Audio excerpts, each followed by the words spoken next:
कि alliance blue को अपना डीमेट अकाउंट को ऑनलाइन कैसे क्लोज़ करना है बिना किसी डॉक्यूमेंट भेजे। तो सिंपली आपको ऑनलाइन किस तरह से क्लोज़ कराना, हम उसमें यही बात करेंगे। आइए शुरू करते हैं।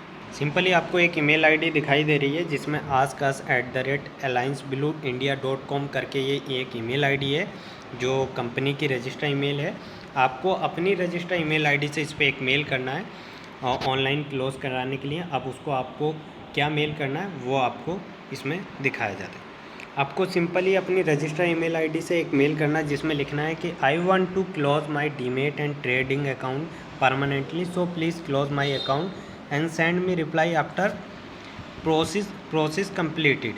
रजिस्टर मोबाइल नंबर आपको अपना वो रजिस्टर नंबर डालना है जो आपका अलायंस ब्लू के साथ लिंक है, और आपका नेम वो डालना है जो एज़ पर आधार कार्ड या पैन कार्ड आपने वहाँ पे फिलअप किया था। उसके बाद में आपको ये मेल कर देना। मेल करने के बाद आपको 1 से 2 घंटे के बाद एक रिवर्ट आएगा जिसमें आपको स्टेप फॉलो करने के लिए बताया। जैसे कि मुझे ये एक रिवर्ट आया है, मैंने एक मेल किया, उसके बाद में मुझे ये रिप्लाई आया। रिप्लाई में लिखा हुआ है कि आपको 5 स्टेप फॉलो करना है, जिसमें कि पहले लिंक दिया गया है, उस लिंक पर क्लिक करके आपको अपना एप्लीकेशन ID और पासवर्ड फिलअप करना है। उसके बाद में आपको अपना ID खुलने के बाद अपना अकाउंट क्लोज़र का एक ऑप्शन है, उसको चूज़ करना है। जैसे ही आप उसको चूज़ करेंगे उसके बाद में एक OTP आपके रजिस्टर फ़ोन नंबर पर जाएगा। उस OTP को फिलअप करने के बाद आप अपना उसमें रीज़न देते हुए अपना अकाउंट क्लोजिंग के लिए आप उसको फाइनल सबमिट कर सकते हैं। जैसे कि आप अपना उस लिंक पे क्लिक करेंगे तो उसके बाद आपको कुछ इस तरह का इंटरफेस होगा जिसमें कि आपको सिंपली क्या करना है, लॉगिंग एंड एंड के ऑप्शन पे क्लिक करना है, और उसको क्लिक करने के बाद आपसे वो कुछ ID और पासवर्ड मांगे जो आपको फिलअप करते हुए आगे जैसे ही आप उस पर क्लिक करेंगे तो ये आपसे क्लाइंट ID जो आपको आपकी मेल पे क्लाइंट ID गई होगी, आपकी क्लाइंट ID वो यहाँ पे आपको फिलअप करनी है, और आपका जो पासवर्ड रखा है वो आपको यहाँ पासवर्ड फिलअप करना है। और फिलअप करने के बाद सिंपली आपको साइन इन पे क्लिक कर देना है। साइन इन पे क्लिक करते हुए जैसे ही आप आगे बढ़ोगे आपका उसमें अकाउंट प्रोफाइल ओपन हो जाएगा। प्रोफाइल ओपन होने के बाद तुरंत ही आपसे ये पूछेगा कि वेरिफिकेशन के लिए आप अपनी इसमें DOB बताएं, मतलब आपकी डेट ऑफ बर्थ कितनी है। तो आपको अपनी यहाँ DOB सिंपली लिख देनी है एग्ज़ाम्पल के तौर पे। जैसे आपकी 1/1/1990 है तो सिंपली आपको 01/01/1990 आपको सिंपली इस तरह से अपनी DOB लिखना है, उसमें कोई ओब्लिक नहीं लिखना है। उसके बाद में इसको सिंपली आपको सबमिट पे क्लिक करके उसको आगे बढ़ जाना है। जैसे ही आप अपनी DOB सबमिट करेंगे उसके बाद में आपसे ये कुछ परमिशंस लेगा जिसमें लिखा हुआ ऑथोराइज करके आपको ये ऑप्शन दिखाई दे रहा है। सिंपली आपको इसी ऑप्शन पे क्लिक करना है। ऑथोराइज करने के बाद आपका कुछ इस तरह का इंटरफेस दिखेगा जिस पर कि आपको अपनी ये जो ID दिख रही है इस पर क्लिक करते हुए अकाउंट क्लोजर के ऑप्शन को चूज़ करना है। सिंपली इस पर क्लिक करने के बाद आपका अकाउंट आपका क्लोज़र फॉर्म ओपन हो जाएगा जिसमें कि आपको अपने कुछ रीज़न्स देने हैं कि आप उसको क्यों क्लोज़ करना चाहते हैं। आपको हमारी सर्विस कोई अच्छी नहीं लगी है, किसी ने मिसबिहेव किया, इस तरह के आपको यहाँ पे कुछ ऑप्शन दिख रहे हैं जिसमें कि सिंपली आपको यहाँ डिले इन कनेक्टिंग का ऑप्शन चूज़ कर लेना है कि आपका डिले इन कनेक्टिंग है, वो करते हुए उसको आगे प्रोसीड करना है।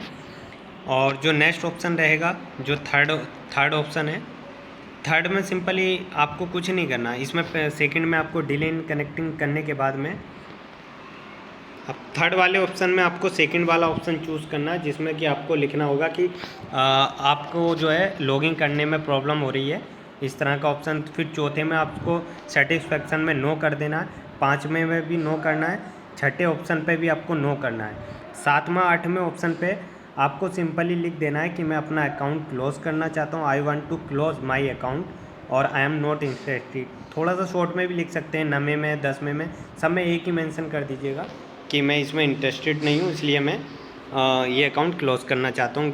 11 में नो करना है, 12 में नो करना है, और 13 में भी वही लिखना है कि मैं इसमें इंटरेस्टेड नहीं हूँ, और फाइनली उसको सबमिट करने के बाद देखो आपको एक रिक्वेस्ट होगी कि आपका जो रिकॉर्ड है वो सबमिट कर दिया गया सक्सेसफुली, और आप सेकंड स्टेप पे आ जाएंगे तो उसमें आपसे ये पूछेगा कि आप साइनिंग से क्लोज़ करना चाहते हैं या ऑफलाइन मोड। तो ध्यान रहे हमें साइन मोड से ही क्लोज़ करना है। और ये यहाँ पे सेकंड में पूछ रहा है कि आपको दोनों अकाउंट क्लोज़ करने हैं कि एक ही, तो हमें बोथ वाला ऑप्शन चूज़ करना है। और इसमें रीज़न में वही आई एम नॉट इंटरेस्टेड ये सब लिखते हुए आगे उसको बढ़ जाना है और इस पर रिक्वेस्ट फॉर अकाउंट क्लोज़र पर सबमिट कर देना है, जिससे कि आपका अकाउंट परमानेंट क्लोज हो जाए। सिंपली आपको ये लिख देना और उसको रिक्वेस्ट फॉर अकाउंट क्लोज़र के लिए सबमिट कर देना। और ऐसे ही आपके रजिस्टर मोबाइल नंबर पे एक OTP जाएगा जो आपको यहाँ फिलअप करना है। OTP फिल करने के बाद आपको सिंपली सबमिट पे क्लिक करना है। जैसे ही आप OTP को सबमिट करेंगे आपको कुछ PDF ई साइन करने के लिए ऑप्शन शो होगा, तो आपको सिंपली PDF वाले ऑप्शन पे क्लिक करके आगे प्रोसेस कर देना है। देखो इस तरह से एक रिक्वेस्ट आएगी। एक OTP फिलअप करने के बाद आपको ई साइन का एक फॉर्म शो करेगा जो कि आपको यहाँ पे फॉर्म दिखाई दे गया है। तो सिंपली आपको नीचे साइन इन पे क्लिक करना है। साइन इन पे क्लिक करने के बाद आपको सिंपली अपना, जैसे ही आप ई साइन इन पर आएंगे तो यहाँ पर आपका एक टर्म को एक्सेप्ट कराएगा। एक्सेप्ट करने के बाद आपको सिंपली अपना आधार कार्ड फिलअप करना है। आधार कार्ड फिलअप करने के बाद उस पर एक OTP जाएगा। जैसे ही आप OTP उसमें वेरीफाई करेंगे उसके बाद आपको एक नोटिफिकेशन शो होगा वहीं पे कि आपका जो रिक्वेस्ट है वो सबमिट हो गई है।